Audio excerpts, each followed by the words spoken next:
Pacific Time on TransformationTalkRadio.com.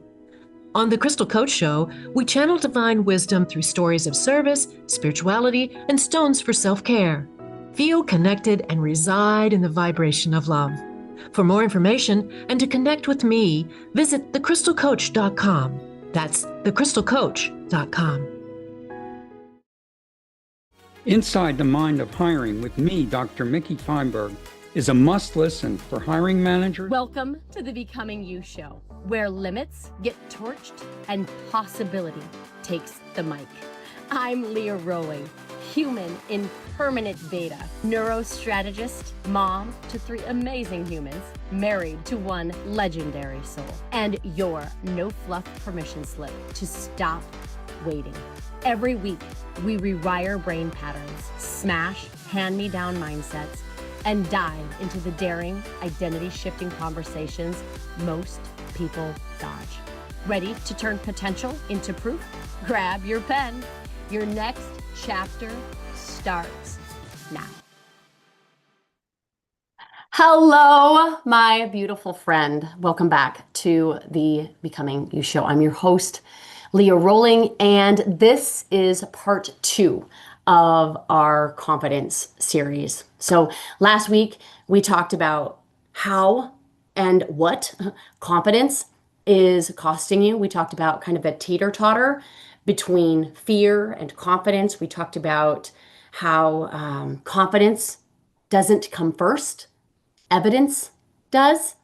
And I invited you into a 30-day challenge to start building that evidence. So if you missed it, go back and listen. Not because I want you to binge a podcast, but because you owe it to yourself, right? You owe it to your potential. And honestly, you owe it to the people watching you, right? Your kids, your team, your friends, your siblings, right?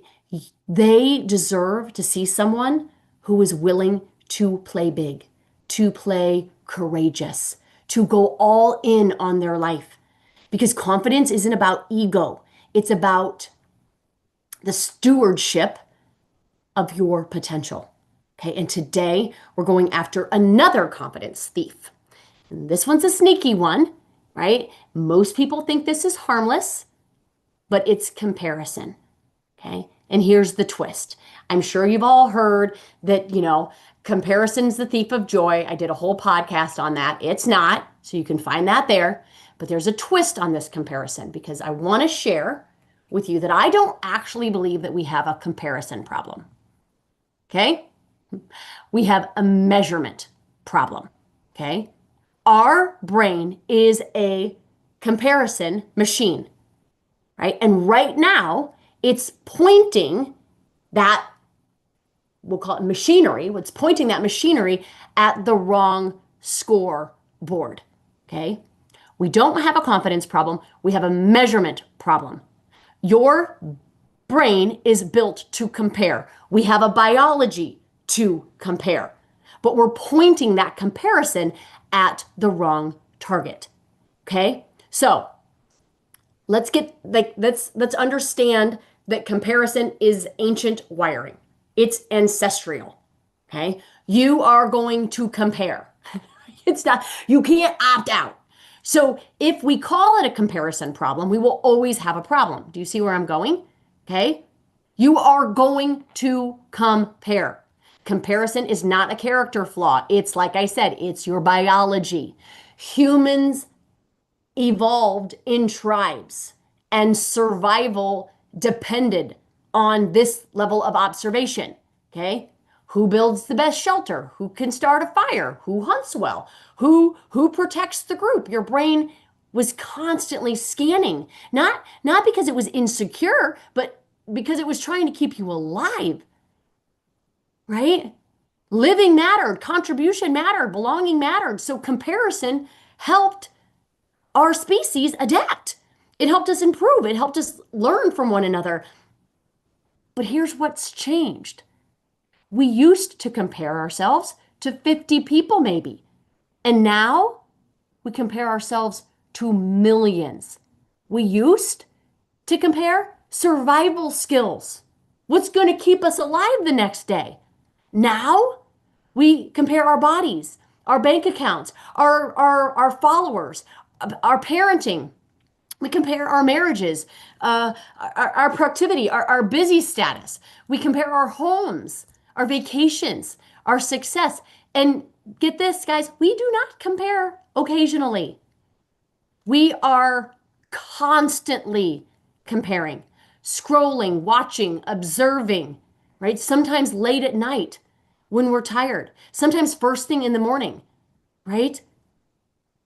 And suddenly what happens is we compare our real life, what's happening, to someone else's curated highlight reel and call that fair. Call that an apples to apples comparison, and it is just not. Leon Festinger, he is a social psychologist, and he developed this idea of the social comparison theory. And he discovered something really fascinating in it. Humans, right, evaluate themselves primarily in relation to others. Get this, when objective standards are unclear. Okay? We compare ourselves, listen, we compare ourselves to others when the objective standards are unclear. And guess what? Most of modern life is unclear. It's unclear. So your brain scans and it scans and it scans and it scans. And here's the problem. Your brain does not know the difference, right? Between, as I mentioned, somebody else's very best day and maybe your worst day. It doesn't say, oh, this is filtered, or oh, of course they aren't going to put forward on social media that they were told no, that they fell flat on their face, that they specifically asked to cease contact with them. Like people are not posting that. And because we do not interrupt the flow of comparison, we begin to believe that they're better than us, that we're behind, that we're losing in some way. And guess what happens? Guess what happens when we have a brain that believes that other people are better than us, that other people are further along than us, therefore we're behind? Confidence drops because neurologically the brain reads gap as a threat. The gap between where I am on this hierarchy of greatness and where they are. That gap, okay, that threat activates cortisol, and cortisol reduces confidence. So now your nervous system is dysregulated because of a curated comparison, because of a comparison that wasn't even a fair comparison, right? And again, remember, we used to compare to stay alive. Now we compare, and sometimes we forget how far we've come. So I want to show you about this. I want to talk about this gap trap, right? Here's what your brain does automatically. It's going to look for the gap, right? How far you still have to go, okay? What you're not yet. Why they're ahead. Why you're behind. And as I mentioned, your brain focuses on the gap and it interprets that gap as I'm losing, right? When your brain thinks it's losing, motivation drops, okay? So if we want to talk about the neuroscience that's happening here, we just talked kind of about cortisol, right? Cortisol lowering confidence, right? Your brain has a dopamine system involving areas, right? And dopamine, I'll just say that. We have, instead of getting into the science of, we have a dopamine system. We have a little factory. And dopamine is often misunderstood. Scratch that. It is quite regularly misunderstood. Okay. It's not pleasure. Dopamine's not released with pleasure. It's motivation. Okay. It's the chemical that fuels effort. It's visual progress. Okay. What research shows is that dopamine is released in response to perceived progress. I'm going to say that again. Dopamine is released in response to perceived progress. Okay. Not final achievement. Progress. So if your brain cannot detect progress, it withholds dopamine. And without dopamine, effort feels heavier. Motivation drops, cortisol increases, confidence shrinks. So when you stare at the gap, you don't get inspired, right? You get depleted. You guys, this is not mindset fluff. It's chemistry. So here's the shift. Here's the shift. One, you are going to compare. We do not have a comparison problem. We have a measurement problem. Okay? Comparison, you cannot opt out. It's in our biology. When we compare, okay, in the gap, which is where most of us are comparing, dopamine lowers, motivation lowers, cortisol increases, confidence lowers. Okay? So if all of that is true, and it is, we have to just recalibrate how we're measuring. So here's the shift. You can plan forward, absolutely, but we must measure backwards. So instead of saying, I still have 12 pounds to lose, we can say, I've already lost 8.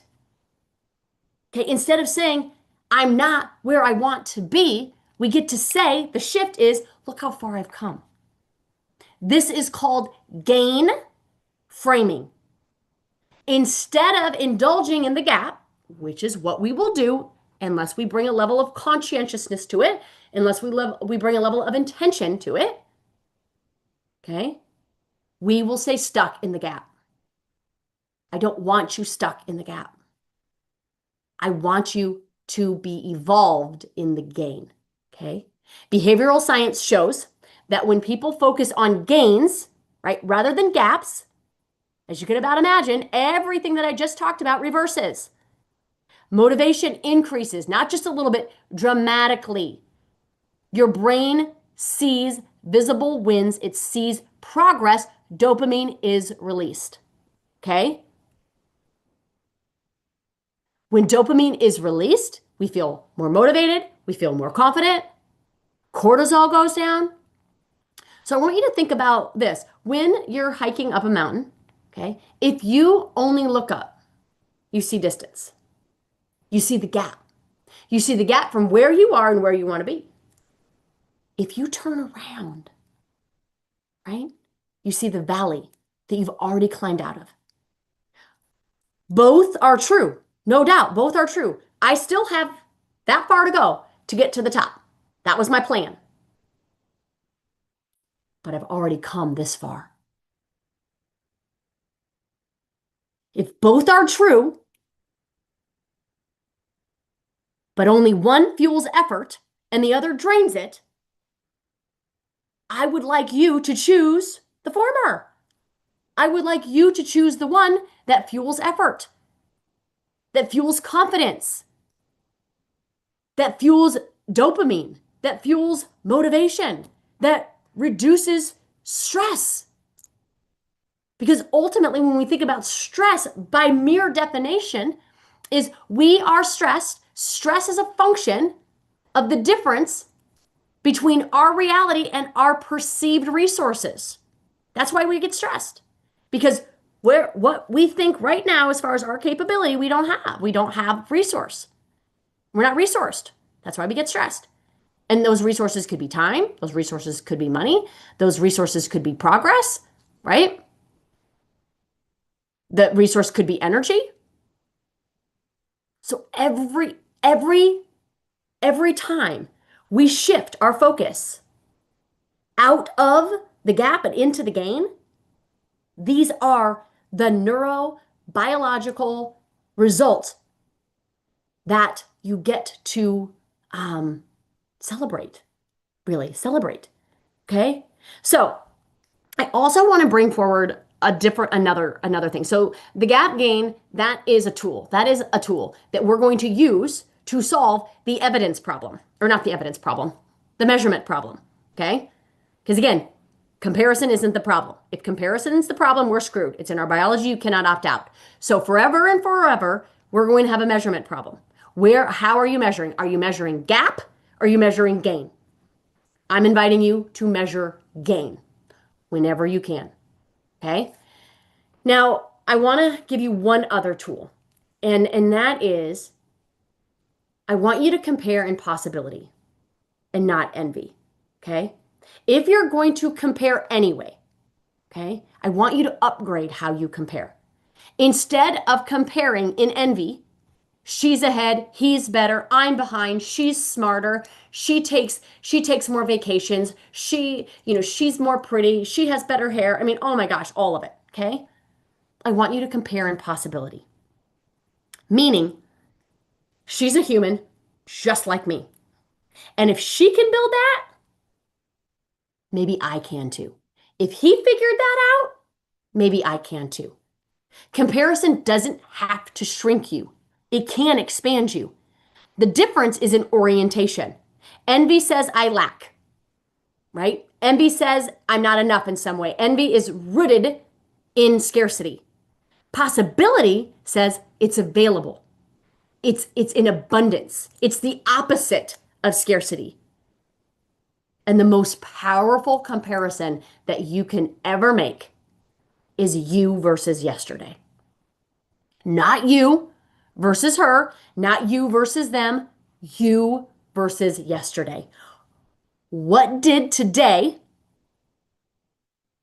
me do that yesterday me didn't? What risk did I take? What rep did I complete? What evidence did I build? That's how confidence compounds.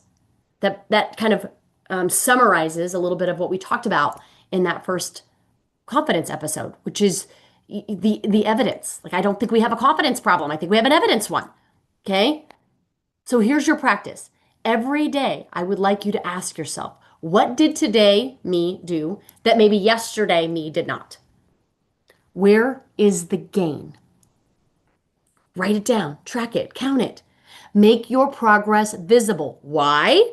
Because as I mentioned, dopamine is released based on visual progress, not accomplishment, not results, not outcomes. Progress. Dopamine releases, confidence goes up, motivation goes up, cortisol goes down. And if we don't do it for any other reason than that cortisol level going down, that would be reason enough. Cortisol is so I'll just leave it at that. That can be a podcast for another day, okay? Make this progress visible. How did we do that? I like to do proof work, okay? 3 proofs at night. 3 proofs that I won that day, right? You can do a jar with pom-poms, right? You can put in little pom-poms for every time, right, that you won. Every time that you version today did something that the yesterday you didn't, you put a pom-pom in. Seeing that elevates your level of confidence in yourself. You can do a gain journal, honestly, whatever works for you. Make it visible. Invisible progress does not motivate the brain. That's why we do sticker charts for kids. They want to see their progress. That's why we have calendars that we mark off in like red X's. Our brain likes that dopamine hit. It likes to see progress. That's why we check off boxes, okay? If your brain cannot see progress, if you do not have a practice, and that's what this is, a practice of seeing, right? Seeing the gain, measuring you versus yesterday, measuring in possibility as opposed to envy, okay? It will default to the gap. Automatically it will, okay? We have to train it.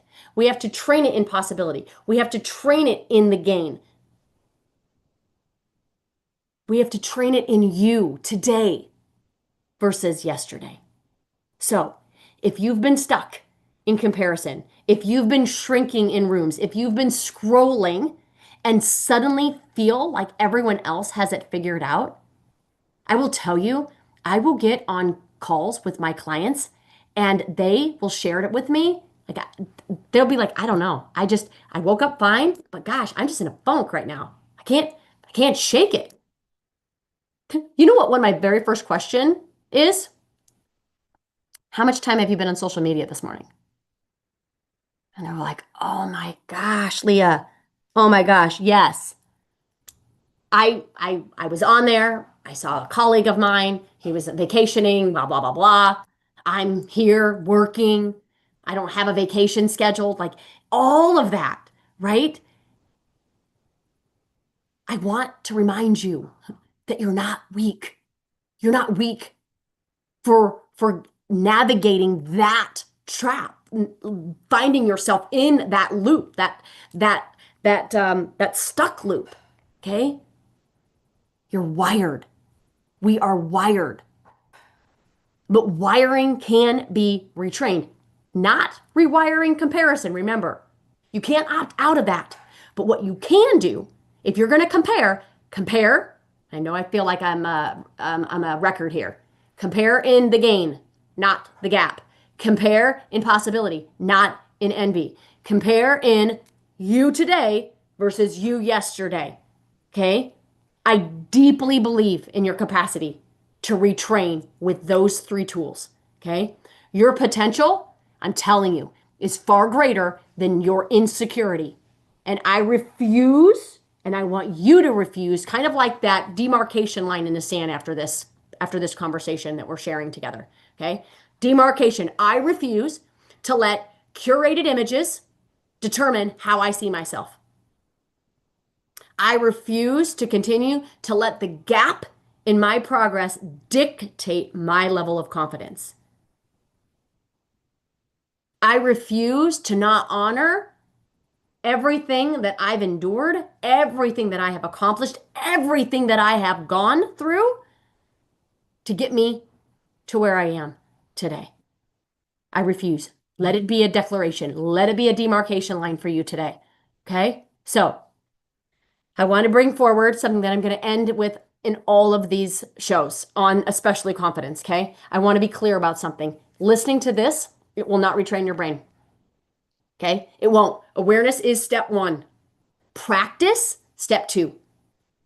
So I'm going to invite you in this conversation, in all of them this month, to come inside our membership. Okay? Where we don't just talk about tools like this, we practice them. We build evidence. We coach through comparison. We turn envy into expansion. We track gains. We build self-trust.